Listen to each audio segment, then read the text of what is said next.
Sir అంటే కారంచేడు ఉద్యమం అంతా ఏదైతే ఉందో, చుండూరుకు సంబంధించిలో గూడా అక్కడ గూడా దళితుల మీద దాడులు జరిగాయి. కానీ ఇక్కడ కమ్మలు ఉండటం వల్ల అందరూ కలిసి ఉధృతంగా ముందుకెళ్లారు. అక్కడ రెడ్డి కమ్యూనిటీ ఉందని చెప్పి కొంతమంది కమ్మలు ఎవరైతే ఉన్నారో అక్కడ మీరు ఏం చేయలేకపోయారు అన్నట్టు మాట్లాడుతున్న పరిస్థితి. మీరు చుండూరుకు సంబంధించి కూడా తెలుసు. దీనికి డిఫరెన్స్ ఏంటి సార్ ఆ రెండిట్లో? నాకు 2 ఒకటేనండి స్వభారీత్యా. హ్మ్. ఒక అమ్మాయన ముఖ్యమంత్రిగా ఉండగా కార్యంచేడు జరిగింది. హ్మ్. ఒక రెడ్డి ఆయన ముఖ్యమంత్రిగా ఉండగా చుండూరు జరిగింది. హ్మ్. చుండూరు రెడ్లు మాత్రమే కాదు, కాపులు కూడా ఉన్నారు. హ్మ్. దాడి చేసినటువంటి వాళ్ళు ఇద్దరు కూడా ఉన్నారు. ఒక జాయింట్ ఎఫర్ట్ మటుకు చుండూరులో జరగలేదు. జరగలేదు. మీరు కూడా గ్రౌండ్ గవర్నమెంట్ లెవెల్‌లో అక్కడికెళ్లారు గదా! ఆ! గురుగారు? అవునండి. మీరు గ్రౌండ్ లెవెల్ వెళ్ళాను. వెళ్ళండి చుండూరు వెళ్ళాను. హ్మ్. వెళ్ళాను 2, 3 సార్లు వెళ్ళా. పీపుల్స్ వార్ నన్ను అడిగింది. హ్మ్. చుండూరు కూడా లీడ్ చేయమని చెప్పి. హ్మ్. నేను అప్పుడు కొత్తగా ఆంధ్రజ్యోతిలో చేరున్నాను నేను. ఆంధ్రజ్యోతిలో. ఆ! వెంటనే మనం ఉద్యమం మానేసి అక్కడ హోల్ టైమ్ ఉండడం కుదరదు అనుకున్నా. హ్మ్. ఆ మూవ్‌మెంటు సక్సెస్ కాలా. లోకల్ కోర్ట్‌లో శిక్షలు పడ్డాయి గానీ, ఓకే. పై కోర్టుకెళ్ళేటప్పటికి వాళ్ళకి అనుకూలంగా మారిపోయింది. బలహీనపడిపోయింది ఉద్యమం అది. ఓకే. అన్నిటికన్నా ముఖ్యమైన కారణం ఏంటంటే, కారంచేడు లాంటి ఒక ఐక్య పోరాటం కాదు చుండూరు. చుండూరు. చుండూరు కాదు. దాని చీలిక ఉంది. ఓకే. అంటే అక్కడ కూడా బాధితులకు న్యాయం జరిగింది అనుకోవచ్చా? అంటే కారంచేడుతో పోల్చుకుంటే. కారంచేదు ఏ ఉద్యమాన్ని కూడా దేశంలోనే ఏ ఉద్యమాన్ని కూడా మీరు పోల్చలేరు. పోల్చలేము. హ్మ్. విచిత్రం ఏంటంటే కారంచేడుకు ముందు ఉదాహరణ లేదు. ఆ! ప్రెసిడెన్సీ అంటాం మనం. అవును. ఇది ఉంది, దీన్ని బట్టి వీళ్ళు నడిచాయి. అసలు ఎవరికి ఏది తోస్తే అది చేశారు కారంచేడులో. ఓకే. ఎవరికి ఈ కత్తి పద్మారావు గారు ఏది తోస్తే అది చేశాడు ఆయన. హ్మ్. నాకు ఏది తోస్తే అది నేను చేశాను. హ్మ్. సలగల రాజశేఖర్‌కి ఏం తోస్తే ఆయన చేశాడు. ఓకే. ఇంకొక ఆయన విల్సన్ జాన్సన్ ఆయన హ్మ్. ఆహ్, చర్చ్ తరఫున ఆయనకి ఏది తోస్తే అది చేశారు. కానీ నిజాయితీగా చేశారు. చుండూరు వచ్చినాటికి రాజకీయాలు వచ్చేసాయి. రాజకీయ కోణాలు కోణాలొచ్చేసాయి. వచ్చేసేటప్పటికి అది యునైటెడ్ ఎఫర్ట్ అవ్వదు. ఓకే. ఎప్పుడైతే పొలిటికల్ స్టాండ్ మీరు తీసుకుంటారో మిగతా పార్టీ సపోర్ట్ చేయవు కదండీ. హ్మ్. మీరు ఒంటరి వాడైపోతారు. పైగా దాంట్లో ఉన్నటువంటి ఒకే ఒక సక్సెస్ ఏమిటంటే లోకల్‌గానే ట్రయల్ కోర్ట్ పెట్టారు. లోకల్‌గానే ట్రయల్ కోర్ట్ పెట్టారు. ట్రయల్ కోర్ట్ శిక్షలు కూడా వేసింది. హ్మ్. ఆ శిక్షను హైకోర్టు కొట్టేసింది. గంపగుత్తగా నిర్దోషులని తేల్చి పడేసింది. ఓకే. అది మరి ఆ తర్వాత సహజంగానే సుప్రీం కోర్ట్‌కెళ్తారు. అది పెద్ద నిలబడలేదు. Okay sir. ఆపరేషన్ కగార్ గురించి ఏం చెప్తారు సార్? ఆపరేషన్ గాగారు తన లక్ష్యాన్ని సాధించేసిందండి. ఆ! అంచేత దాన్నిప్పుడు వెనక ముందు వెళ్ళడం వల్ల లేదు. రెండోదేంటంటే గవర్నమెంట్ తరఫున చాలా దుర్మార్గమైనటువంటి, అమానుషమైనటువంటి డెసిషన్ అది. హ్మ్. నేను వీళ్ళని చంపేస్తాను డేట్ లోపల. హ్మ్. ఒక్కడు లేకుండా చేసేస్తాను. అనటం ఇంత రాజ్యాంగబద్ధ వ్యవహారం కాదు. ఓకే. ఆ మాట నాకు తెలిసి వెంగళరావు కూడా అనలేదు. హ్మ్. వెంగళరావు కూడా చంపాడు. వెంగళరావు టైంలో ఎమర్జెన్సీ టైంలో. కానీ చంపేస్తానని మాట అనలేదు. హ్మ్. ఏదో ఎదురుగాల్పులు జరిగినాయి. వాళ్ళు వీళ్ళని కలిసి కాల్చుకున్నారు. నక్సలైట్లు 20 మంది చనిపోయారు. ఇద్దరు పోలీసులు కూడా చనిపోయారు అంటే మాటలు వచ్చాయి ఆ రోజుల్లో. అలా కాకుండా దేశ హోంమంత్రి హ్మ్. 1926 మార్చి 31 తారీఖు లోపుల ఒక్క మావోయిస్ట్ కూడా లేకుండా చేసేస్తాను అని అన్న మాటలు రాజ్యాంగబద్ధం కూడా కాదవి. హ్మ్. రాజ్యాంగబద్ధం కూడా కాదు. రాజ్యాంగం రాసిందే హింసకు వ్యతిరేకంగా. చాలామంది ఆ విషయాన్ని గమనించడం లేదు ఇప్పుడు. హ్మ్. భారతదేశంలో రాజ్యాంగం రాసే నాటికి తెలంగాణలో సాయుధ పోరాటం జరుగుతున్నది. రాజ్యాంగానికి ముందే ఉంది సాయుధ పోరాటం. ఉంది. రాజ్యాంగం ముందే ఉంది హ్మ్. తెలంగాణలో. హ్మ్. అంటే అంతేను కూడా 46లో రాజ్యాంగ సభ మొదట ఏర్పడ్డదిలెండి. 46లో మొదలైంది. 46లో తెలంగాణలో అడ్మినిస్ట్రేషన్ కూడా మొదలైంది. ఓకే. కమ్యూనిస్ట్ పార్టీ పిలుపు కూడా ఇచ్చింది. రాజ్యాంగం రాసే నాటికి. తెలంగాణ పోరాటం ముందు మొదలైంది. తర్వాత కమ్యూనిస్ట్ పార్టీ పిలిపిచ్చింది జాతీయ స్థాయిలో. ఓకే. బిటి రణదేవి గారు మాది రక్తపాత విప్లవం అని చెప్పేసి స్టాండ్ తీసేసుకున్నారు. రక్తపాత విప్లవాన్ని ఆపడం కోసమే రాజ్యాంగ రచన సాగింది. హ్మ్. మర్చిపోకూడదు ఈ విషయాన్ని ఎవరు కూడా. ఓకే. ఎవరికైనా మర్చిపోతే అంబేద్కర్ రాజ్యాంగ సభలో చివరి ఉపన్యాసం ఆయన 24 తారీఖున అనుకుంటాను నవంబర్ నెలలో. నవంబర్ 29న 25న రాజ్యాంగ సభ ఆమోదించింది. రాజ్యాంగాన్ని. ఓకే. ఒక రోజు ముందు అంబేద్కర్ మాట్లాడాడు, చివరి రోజు నెహ్రూ మాట్లాడతాడు. సభకి నాయకుడు ఆయనే కదా, సభానాయకుడు నెహ్రూ కదా, సభాధ్యక్షుడు Sarvepalli Radhakrishna, drafting committee chairman Ambedkar తన చివరి ఉపన్యాసంలో మాట్లాడినాడు. ఈ రాజ్యాంగం వచ్చిన తర్వాత మనము రాజకీయ రంగంలో సమానత్వం సాధిస్తున్నాము. రాజ్యాంగం అమలు రాగానే, ఎందుకంటే ప్రతి మనిషికి ఓటు ఇస్తున్నాం మేము, ప్రతి ఓటుకి సమాన ఈక్వల్ విలువ ఇస్తున్నాం కాబట్టి సమానత్వం సాధిస్తున్నాం మనం. రాజ్య పొలిటికల్ ఏరియాలు, రాజకీయ ఏరియాలు. కానీ సమాజంలో సామాజిక స్థాయిలో కానీ ఆర్థిక స్థాయిలో రంగంలో కానీ అసమానత్వం కొనసాగుతూనే ఉంటుంది. రేపు ఈ ఓట్ల ద్వారా ఏర్పడే ప్రభుత్వము ఆ రెండు అసమానత్వాలను కూడా తగ్గించాలి. ఓకే. సమానత్వం తీసుకురావాలి. తీసుకురాకపోతే దాని బాధితులు ఉంటారు కదా, వాళ్ళు ఈ 3 ఏళ్ళుగా మన కష్టపడి తయారు చేసిన ఈ భవనాన్ని పీల్చి పడేస్తారు అన్నాడు. ఓకే. దే బ్లాస్ట్ అన్నాడు, దే బ్లో ఇట్ అప్ అన్నాడు. పీల్చి పడేస్తారు అని ఏం చెప్తున్నాడు ఆయన? సోషలిజం చెప్తున్నాడు. అర్థమైందా? ఓకే. అది తెలంగాణను దృష్టి పెట్టుకుని చేసింది. అది మర్చిపోయి మీరు అక్కడ తిరుగుబాటు చేశారు. నీవు అనుకున్నటువంటి దంతేవాడో మరో ఆ ప్రాంతంలోని జనం ఎందుకు తిరుగుబాటు చేస్తారు? అసమానతంలో తిరుగుబాటు చేస్తారు. వాళ్ళు ఆకలిలోనే తిరుగుబాటు చేస్తారు. సమాన అవకాశం లేకపోవడం తిరుగుబాటు చేస్తారు. అప్పుడు అవన్నీ కల్పించాలి మీరు వాళ్ళకి. ఓకే. కల్పించడం మిమ్మల్ని అంతం చేస్తామన్నటువంటి ఇన్హ్యూమన్. కానీ అదేదో నక్సలైట్ వ్యవహారం అని బయట ప్రపంచం మిన్నుకుండడం కూడా అన్యాయం. మిన్నుకుండేటప్పుడు వాళ్ళే తెలివిగా ముందుగా ఏం చేసి వీళ్ళందరూ లాగేసుకున్నారు. ఉద్యమాలు బలంగా ఉన్న రోజుల్లో సామాజిక వ్యవస్థ ఇలాగెందుకు ఉండేది? ఇవాళ రోజు వార్తలు చాలా భయంకరమైన వార్తలు చూస్తున్నా, ఎవడో స్పందించాడు. ఇంతకుముందు చిన్న వార్త జరిగితే స్పందించేవారండి. అవును. నేను I will give the example. నేను రాడికల్ యూత్ లీగ్కి కృష్ణా జిల్లా అధ్యక్షుడిగా ఉన్నా. మా పని ఏంటి? పొద్దున్నే పేపర్ చదవడం, ఏదైనా ఇన్సిడెంట్ ట్రిగర్ పాయింట్ ఉంటే అది బెజవాడలో ట్రిగర్ పాయింట్ అక్కర్లా, ఆదిలాబాద్లో అయినా సరే, ఇంద్రవల్లిలో అయినా సరే, ఇంకెక్కడ ప్రపంచంలో అయినా సరే, ఎక్కడ జరిగే ఇన్సిడెంట్ వచ్చిన ట్రిగర్ పాయింట్ మాకు దొరికితే శుక్రవారం రోజు వార్త చదివినా సరే ఆదివారం మీటింగ్ అనౌన్స్ చేసేవాళ్ళం. 2-1 మధ్యలో ఒకరోజు గ్యాప్ ఉంటుంది. ఒక్కరోజు మాత్రమే గ్యాప్. జనరల్గా ఇంకా టైం తీసుకునేవాళ్ళం కొన్ని సందర్భాల్లో, కానీ ఎమర్జెన్సీ కేసెస్లో 1 డే గ్యాప్, 2 డేస్ గ్యాప్లో కూడా మీటింగ్ అనౌన్స్ చేసేవాళ్ళం. ఎంత ఈజీ అండి మీటింగ్ పెట్టడం అనేది.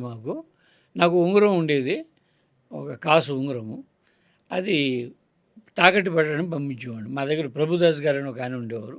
ఆ తాకట్టు పెట్టుకునే వాళ్ళ ఇళ్ళ దగ్గర తెలుసు ఆయనకి.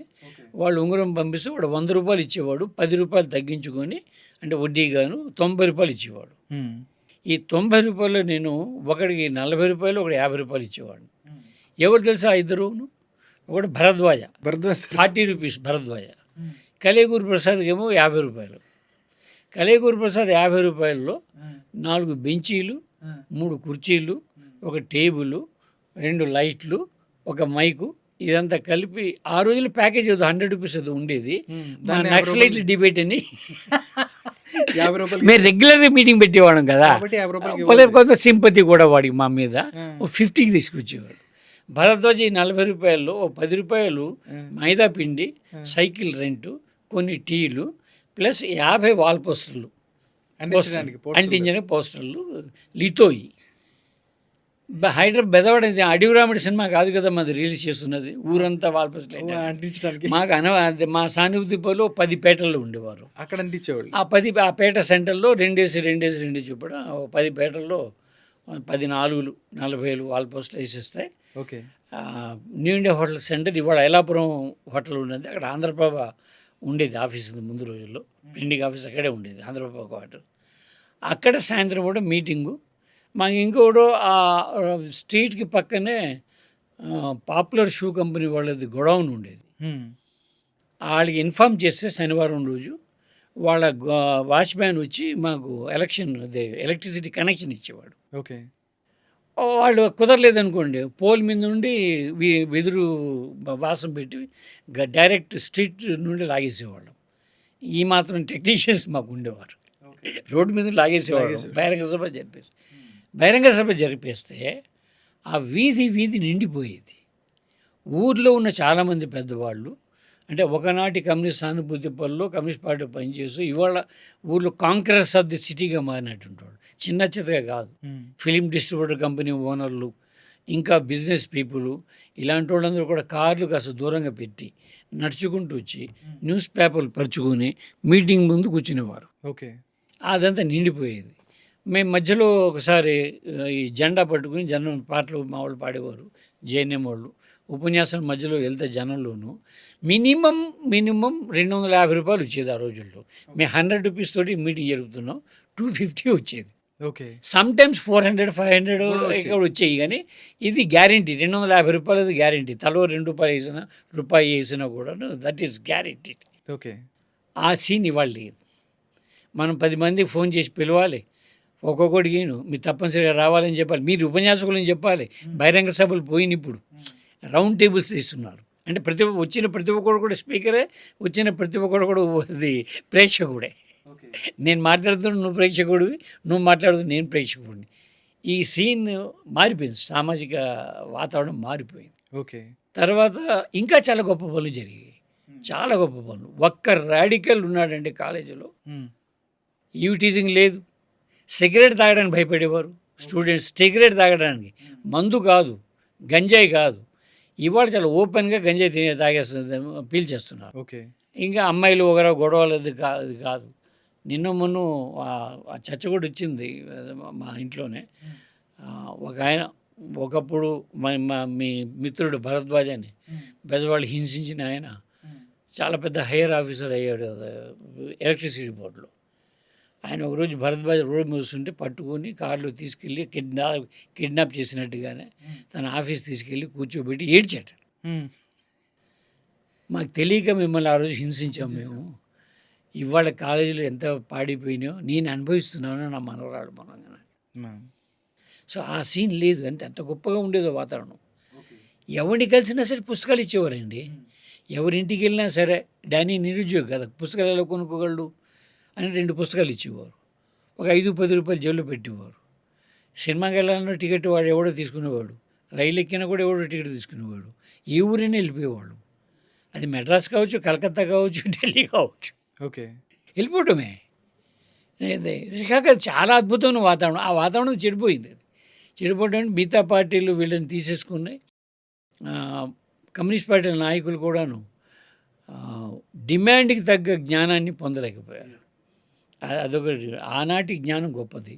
నేనేమనుకుంటానంటే ఎక్కువ మంది వ్యవసాయ కుటుంబాల నుండి వచ్చిన వాళ్ళు మాస్టర్స్ వ్యవసాయంలో కానీ నీటిపారుదలలో కానీ వేళమి చెప్పగలరు. వాళ్ళు కృష్ణానదిలో ఎప్పుడు ఏ వరద వస్తుంది, ఎంత వస్తుంది, వస్తే ఏ ఊళ్ళు మునిగిపోతాయి, ఇవన్నీ బోల్డ్ జ్ఞానం ఉండేది వాళ్ళకి. ఓకే.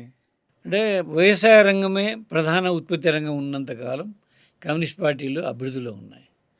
అక్కడ నుండి షిఫ్ట్ అయ్యి రకరకాల ఏరియాకి వెళ్ళిపోయిన తర్వాత, సేవారంగం బాగా పెరిగిపోయిన తర్వాత కమ్యూనిస్ట్ పార్టీల నాయకుల శక్తి సరిపోలేదు. ఓకే. శక్తి సరిపోలేదు. ముఖ్యంగా 1990లలో నూతన ఆర్థిక విధానం వచ్చిన తర్వాత దాన్ని ఫేస్ చేయడం ఎట్లాగో కమ్యూనిస్ట్ పార్టీకి అర్థం కాలేదు. వాళ్ళ లిమిటెడ్ నాలెడ్జ్తో ఇప్పుడు కూడా నేను కంట్రోల్ కానీ చైనా లాంటి దేశాల్లో వాళ్ళు బలంగానే ఉన్నారు కదా సార్. కాదండి, చైనాలో బలంగా అసలు చైనా పెట్టుబడిదారు దేశం. చైనా నేను సోషలిస్ట్ దేశం. అసలు కమ్యూనిస్ట్ పార్టీ నుండి నేను బయటికి రావడానికి కారణాల్లో కూడా అదొక కారణం. నేను 1980లలోనే చైనాని కమ్యూనిస్ట్ దేశం అనకూడదని చెప్పా. ఓకే. 80లలో చిన్న చిత్తగా వాళ్ళ దగ్గర చెప్పలేదు, పార్టీ రాష్ట్ర కార్యదర్శి ముందు చెప్పా, మీటింగ్లో చెప్పా. వారి కోపం కూడా వచ్చింది ఆ రోజు. మిగతా వాళ్ళు నొచ్చుకున్నారు కూడా. పార్టీ విధానానికి, పార్టీ లైన్కి భిన్నంగా మాట్లాడింది కమ్యూనిస్ట్ పార్టీలో క్రమశిక్షణ ఉల్లంఘన కింద వస్తుంది. నువ్వు పార్టీ లైన్కి వ్యతిరేకంగా మాట్లాడుతున్నావు. నేనేమన్నా అంటే యాంగ్సీ ఘనీభవిస్తుంది మనం అనుకోలేదు రష్యాలో.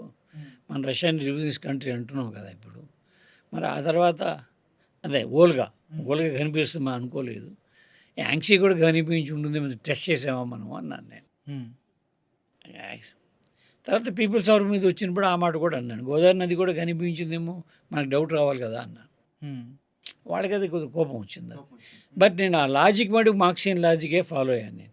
ఒక తప్పు ఒకటి జరిగిన తర్వాత రెండో వాడు కూడా తప్పై ఉంటాడని నేను డౌట్ చేయాలి. డౌట్ చేయకపోతే అసలు నేను మనిషినే కాదు. హ్మ్. అది చైనాలోనే సామెత ఒకటి ఉంది. అది ప్యాలెస్ బక్ నవల్లో ఒక చోట ఒక డైలాగ్ ఉంటుంది. అది hmm. When a man bitten twice been a dog is a fool indeed if it didn't expect it for third time అనేది. ఒక కుక్క ఒక మనిషిని రెండుసార్లు కరిసిన తర్వాత అది మూడోసారి కరుస్తుంది తెలియకపోతే ఆ మనిషికి పిచ్చెక్కినట్టు అన్నది. అది కుక్క కాదు, కుక్క కాదు మనిషికి. మనిషి 2 సార్లు కలిసింది కదా! మూడోసారి కలిస్తే డౌట్ రావాలి కదా. కావాలి కదా నీకు. సో అది అట్లాంటి చోట వాళ్ళ కెపాసిటీ సరిపోలేదు. ఓకే. వాళ్ళకి త్యాగాలని తక్కువ చేయడం వల్ల ఇవాళ వరకు నిన్నటి వరకు చనిపోతున్న వాళ్ళు ఉన్నారు దాంట్లోనూ. సో నేను నేను ఆ త్యాగంని కమిట్మెంట్ని నేనేం తక్కువ చేయడం లేదు. కానీ వాళ్ళ యొక్క మేధోశక్తి తక్కువ అని కూడా అనుకుంటున్నాను నేను. వాళ్ళు లెనిన్లు వాళ్ళు కాదు. లెనిన్ వీళ్ళకి సంబంధం లేదు కూడా అనుకుంటాం. అసలు దాన్ని పెద్ద శత్రువుని అర్థం చేసుకోవడంలోనే వీళ్ళు విఫలం అయిపోయారు ఓకే. అని అనుకుంటా. అంత పెద్ద శత్రువు అయిపోయినప్పుడు వాడు అర్థమే కానప్పుడు గెలవలేము. తర్వాత ఔదార్యం కూడా లేదు అనేది ఒక మాట ఉంది. చిన్న చిన్న పదాల దగ్గర వీళ్ళు దెబ్బలాడుకుని విడిపోయారు పార్టీలు. హ్మ్.